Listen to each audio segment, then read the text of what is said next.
started, everyone. My name is Laurie Itkin, and you're here because you want to learn how to invest your way to financial empowerment.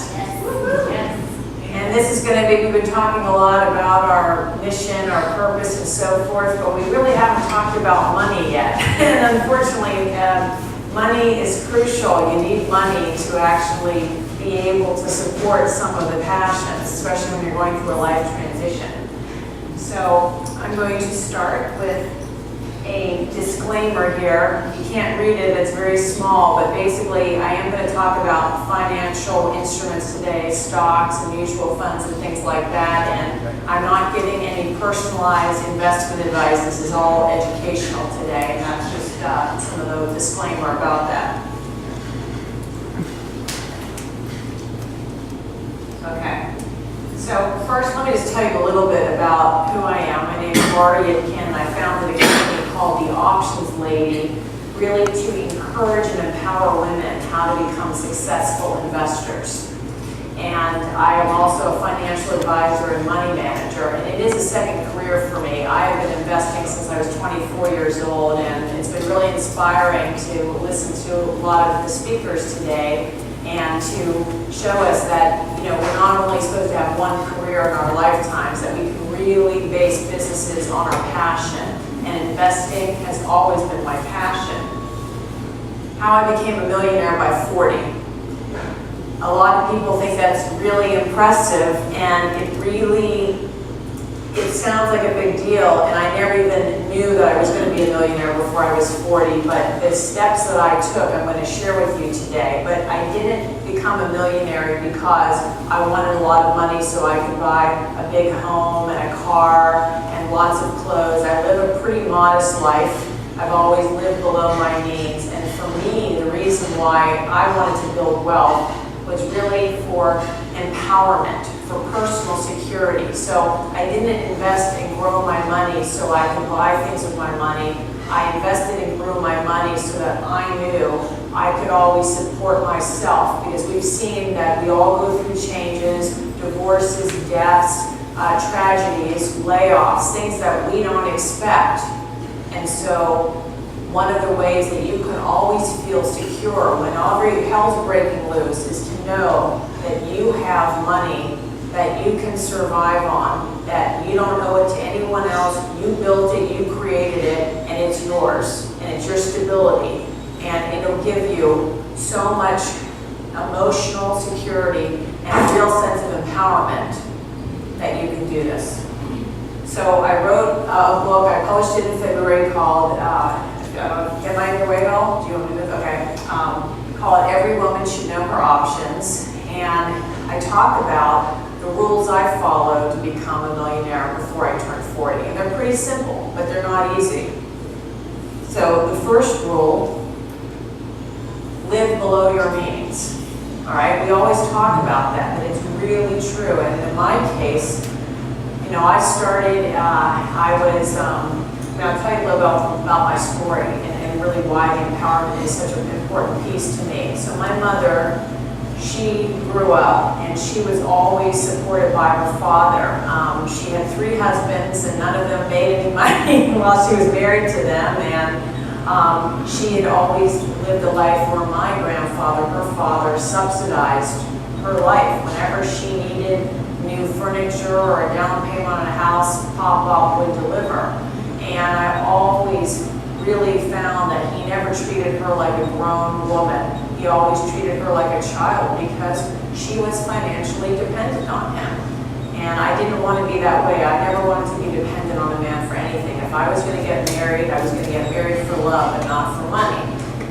So when I was 24 years old, so my first job, I was living in Washington, D.C. at age 21. I had student loan debt. And I went to an Ivy League college. I worked so hard in high school and college, and by the time I was 24 years old, I had already been laid off twice. And talk about living below your means. I was already living below my means. I mean, when you're a single woman living in Washington, D.C., no car, a tiny apartment. I didn't even have money to go out to dinner with friends. I had to budget everything. I'm now laid off at 24 twice. So I had gotten another job, but that year, when I was 24, my grandmother died. The grandmother on my father's side, she was poor. She was from the Bronx in New York, and she left me an inheritance of $1,600. And what would most 24-year-old women do with a windfall of $1,600? Anybody? You were all 24 once. What would you want to do with that money? Shopping, shoes, clothes, right? And boy, did I want to. Let me tell you, I wanted to, but I thought, no, I'm going to do something with this money. I'm going to sacrifice what I want for today to build my security for tomorrow, because I had no man to rely on. I had already been laid off twice. No employer is going to take care of me. Laurie Itkin is going to take care of Laurie Itkin. So I decided to invest that money. And I didn't really know what I was doing, right? I was a beginner, just like many of the women I work with are beginners. And I knew that the stock market was the place I would grow my money, because I certainly couldn't afford to invest in real estate with $1,600. So where else do you grow your money? You don't grow your money in a savings account. You don't grow your money sitting under the mattress. So I knew I would invest it in stocks, but I didn't know what. So at that time, my favorite place to hang out was Starbucks. Now this was many years ago. This was in 1993.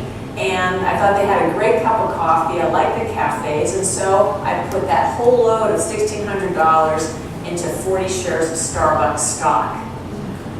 And I remember I bought 40 shares at $39.75 a share. And let me tell you, ladies and gentlemen in the back, you don't know what it feels like. But we didn't have the internet back then, so every month I would get a statement in the mail. I would see that $1,600. Now it was $1,800. Now it was $1,900.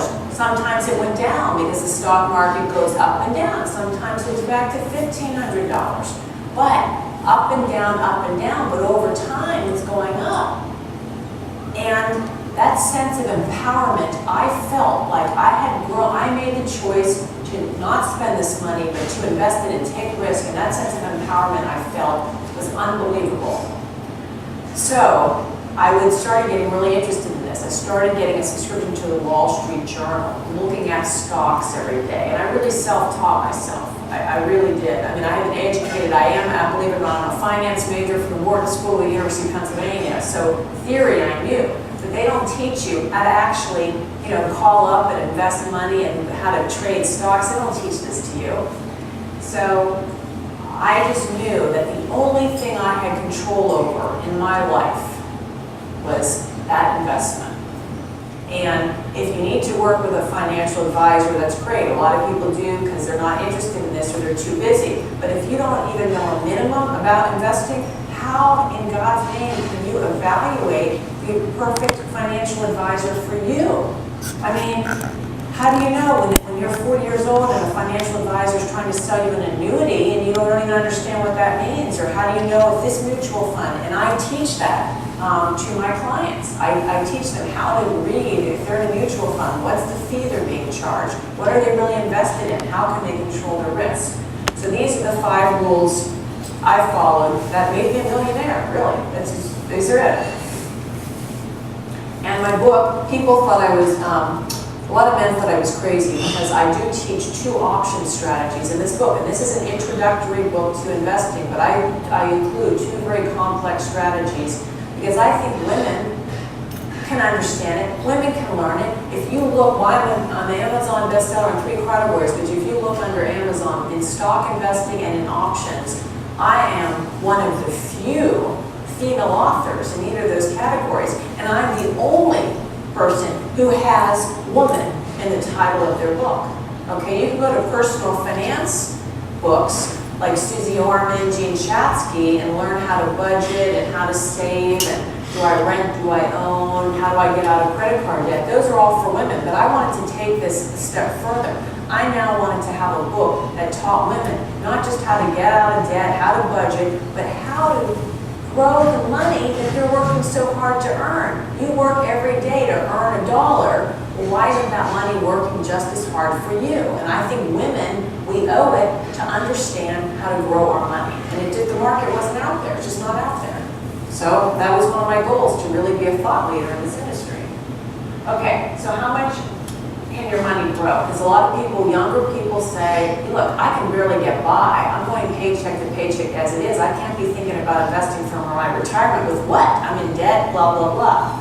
But it's very important that you do, because this is like a passive income thing. When you just, if you can afford even a little bit of money and you do it regularly, that's your path to wealth. So here, I don't know if everyone can see it, it might be hard to see, but let's say, okay, let's just say you're 30 right now. Some of you are younger, some of you are older. In 20 years, and if you were to invest in a diversified stock portfolio, on average, you get about an 8% return a year. Last year, stocks went up 30%. We all know the 2008 crash, stocks went down 38%. If you don't take risk, your money doesn't grow. So if you have an 8% return, and you only, let's say this year, that's it, the only thing you've ever done, you put $5,000 into an IRA or a 401k, that's tax, it's not being taxed, it's being tax deferred. In 20 years, you'll have over $24,000 if you only made that one $5,000 investment. But you can do better.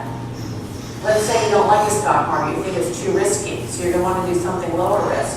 If you, over 20 years, put in $5,000, but every month you're putting in $417, because basically with an IRA, if you're under 50, you can put $5,500 that doesn't get taxed in an IRA. If you're over 50, $6,500. So if you did this, if you put $417 and you took very low risk, 2.5% bonds, let's say, you'd end up in 20 years with $138,000. But now do what I did. Now you say, I'm going to take some risk and I'm going to put money in every month. And now let's look. 20 years, 8% return, and you have $270,000 that way. Can you afford to put $5,000 a year into an IRA? And remember, if you took that money, that $5,000 in cash through your paycheck, you'd really only be getting $3,000 or $3,500, right? Because you're going to be taxed.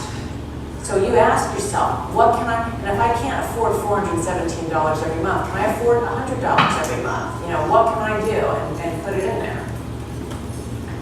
One of the things that women always say to me is, I don't want to start investing because I don't know what the heck I'm doing. It's so overwhelming. I don't want to make a mistake. We women never want to make a mistake. Well, men invest because they're willing to make a mistake.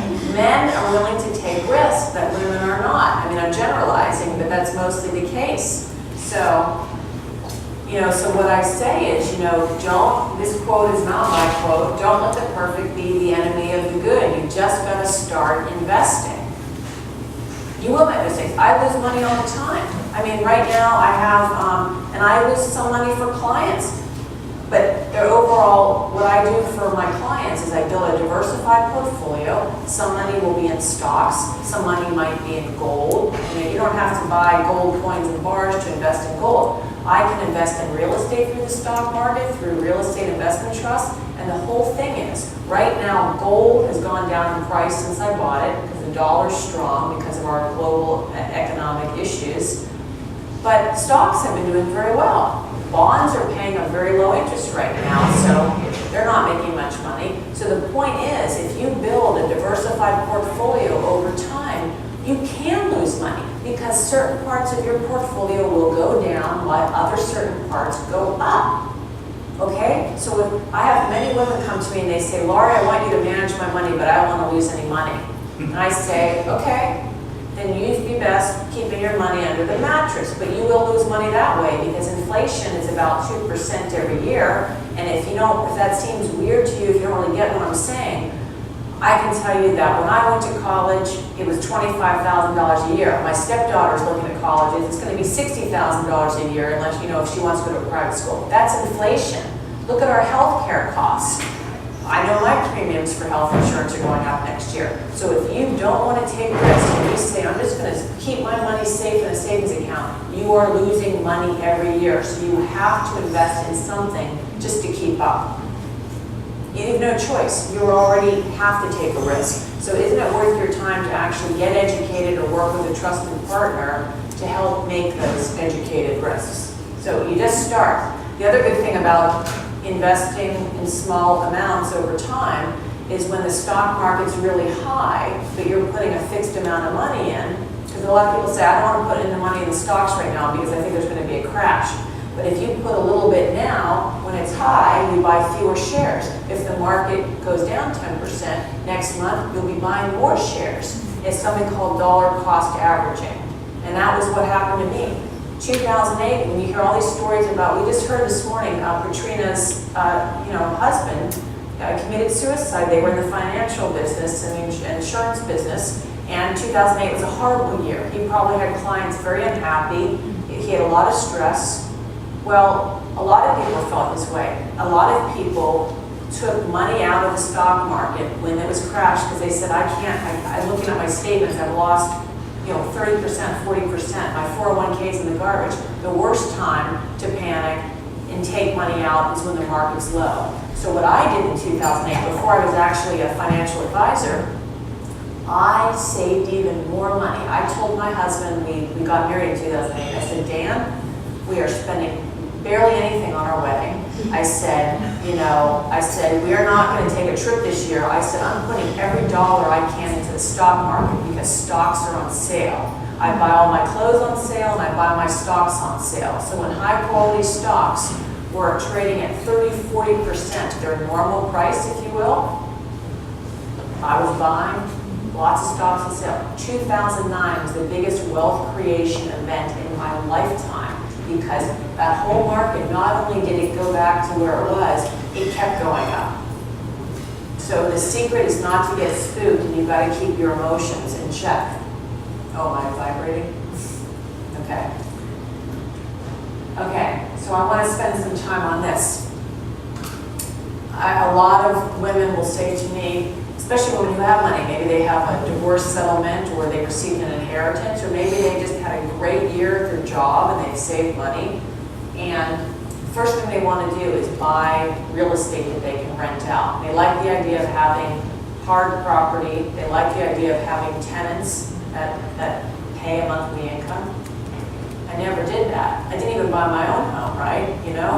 So there are tons of ways to generate income and capital appreciation without real estate. So when you think about real estate, and anyone here have a rental property that so you have tenants that pay?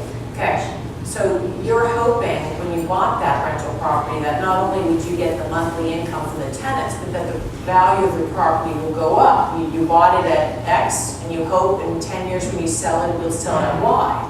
You didn't buy a property just to hope it goes down in value. But properties do go down in value. Look what happened between 2004 and 2010. Stock market goes up and down, real estate goes up and down. In my mind, those are the only assets that you can really create wealth. But you take risk, because with real estate, if you need the money, honey, I'm sorry, you're going to have to sell at a price you may not like. It's not liquid, whereas in publicly traded securities that you can do through a financial advisor or on your own, it's liquid. You can, in 3 days, I can get my money on any investment that I have. So there's two things when you're investing. Either you want income, because it's subsidizing maybe your lifestyle, or you want capital appreciation. You want to sell something for a higher price than what you paid for it.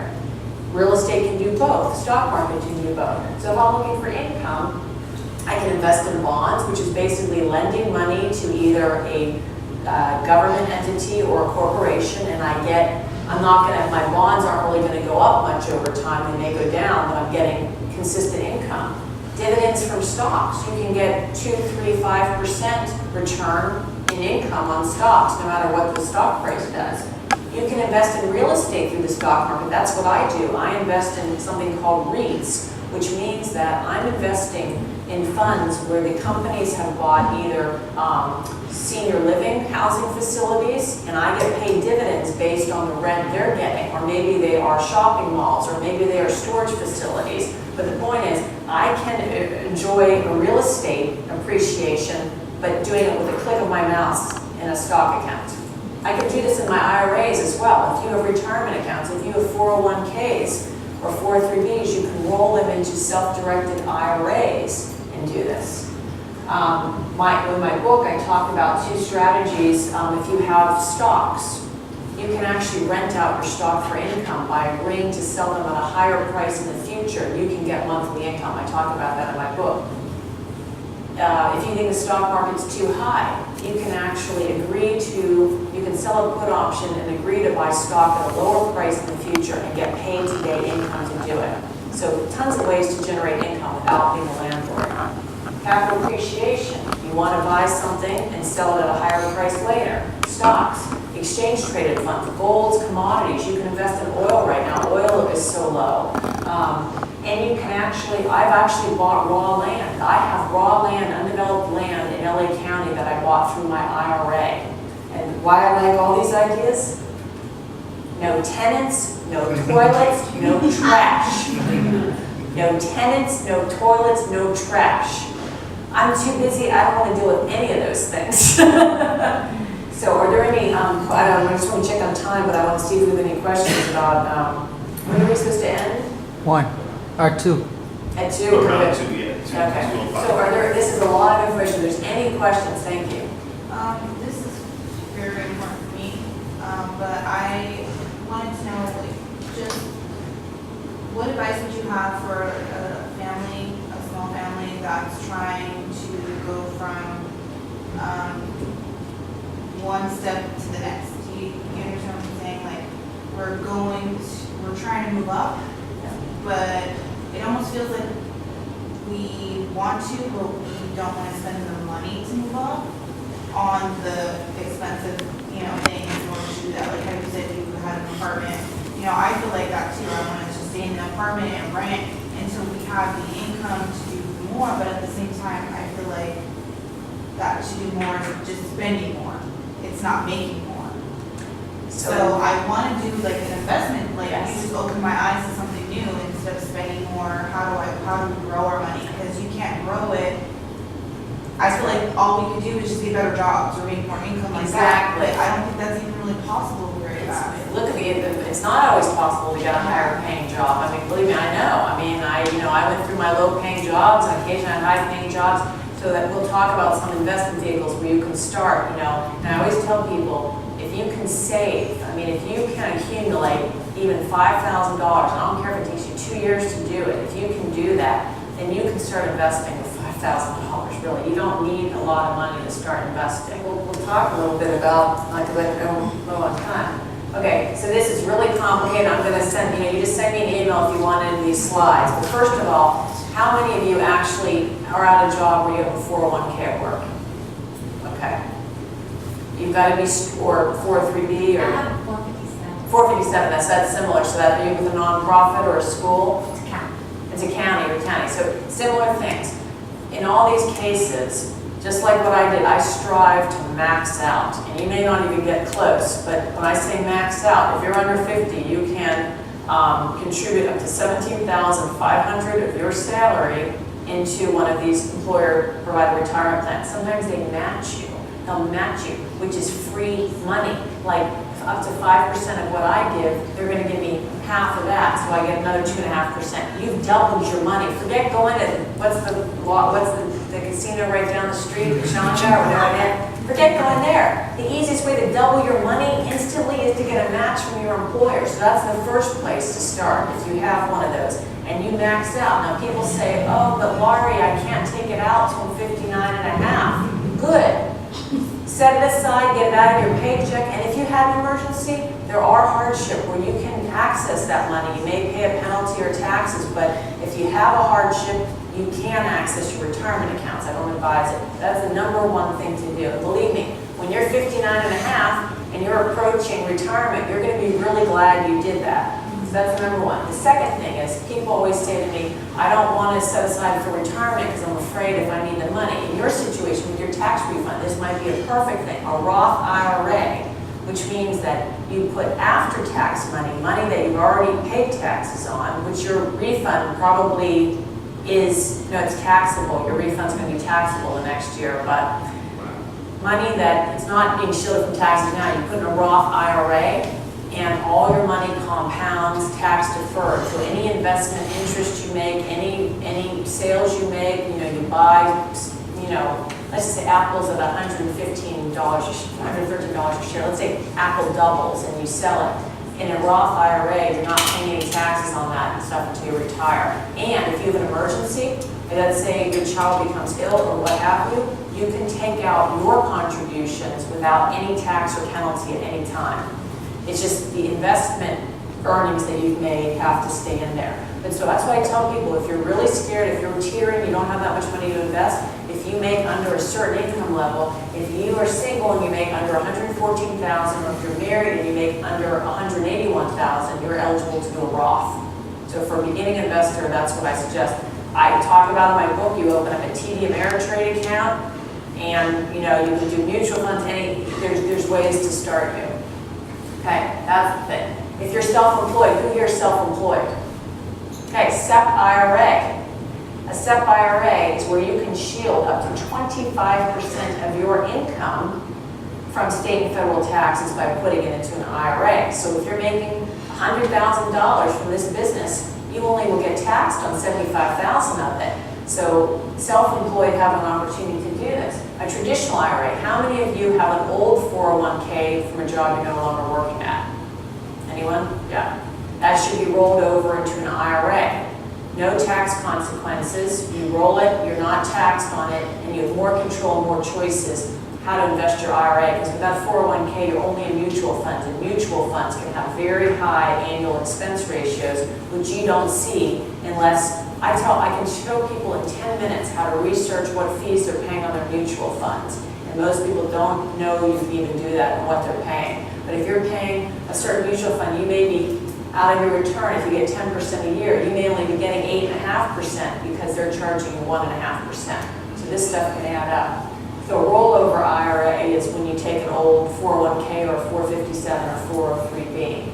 And then finally, if you just still don't want to do anything in retirement, start a brokerage account. If you can save just a little bit, put a little bit, like I did. I started with $1,600 and I bought Starbucks, but then when I had more money, when I got a raise, whatever, I put in, every time I had $500, this is what I did, this is a long time ago, and any time I had $500 amassed that I hadn't spent, I bought a new stock.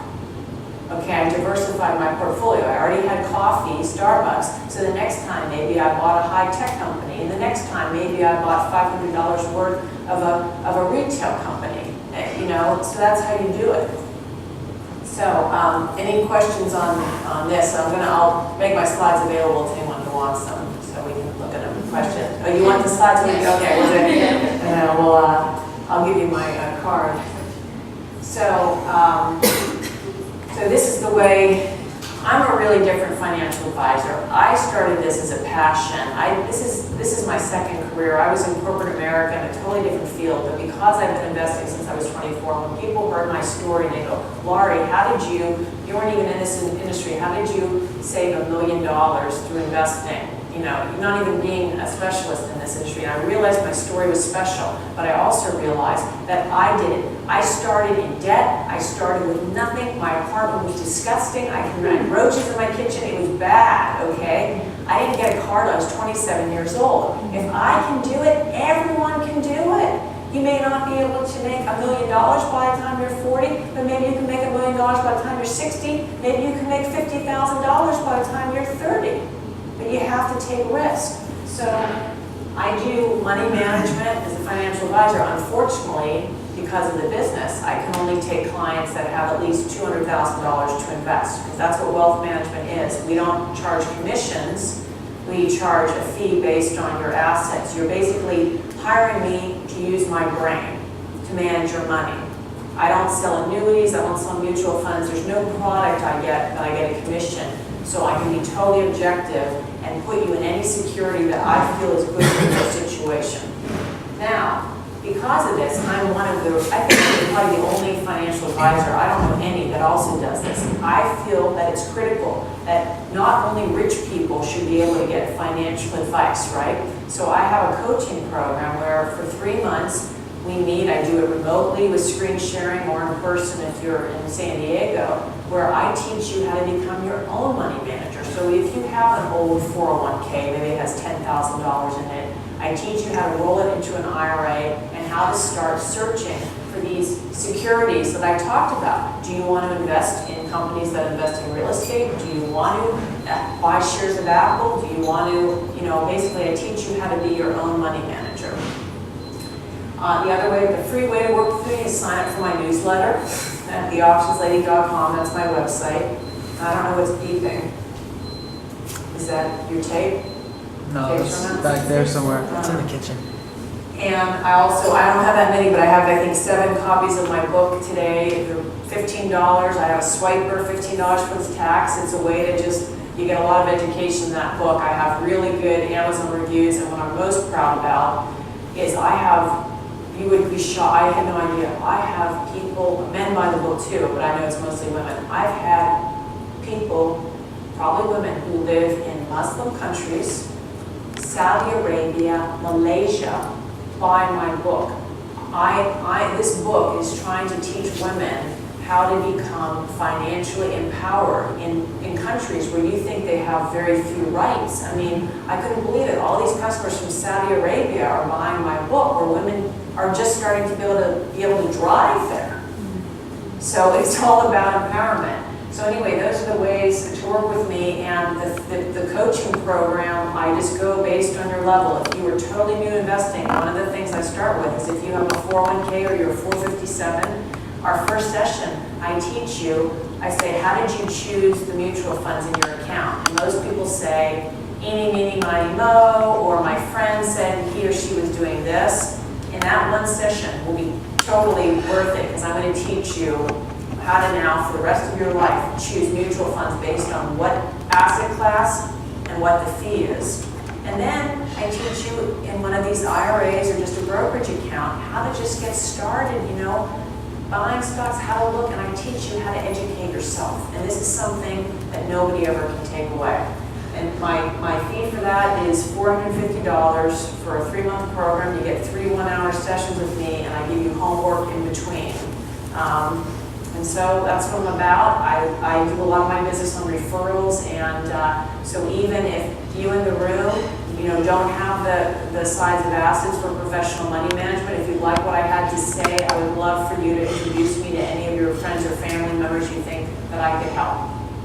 So I think we have a couple more time for questions. I can take any questions about anything. Go ahead. She's got a lot of ones. Good. What do you think about universal life insurance plans for savings? Okay. Yes. So I've been brainwashed into that, and yes. I'm too scared to even do anything else. Right. You are fairly young, though. May I ask your age? 31. That's so young. Okay. Are you in a divorced or death situation? Or do you have children? Yes. You have children. Are you single with children or married with children? Or living kind together of with children? married. Okay, Yeah. so you have the father is and you, 2 kids. Yeah. 2 kids. Okay, so you're in a household together? And he is the main breadwinner. Right. I'm substitute teaching, working on my credentials, so he's the main. So in his case, so I don't sell life insurance, but insurance, and you just talked about universal. So I would buy insurance just for the insurance, whole life. Insurance, so it makes a lot of sense that if he dies and you have 2 children together, that you should get life insurance payout if he dies, whether that's $200,000, $500,000, whatever. It would be tax-free to you. But I don't like the life insurance policies where your premiums are higher. They're doing some investing in your money. I mean, there's term life insurance, there's whole life, there's variable life, and the reason why you said it's been drilled into you, I'll tell you, life insurance is one of the most commission lucrative businesses out there. And I do not think at 31 years old that that's an appropriate investment vehicle except for the fact that you do need life insurance if your partner were to die because you have 2 kids to raise. But I would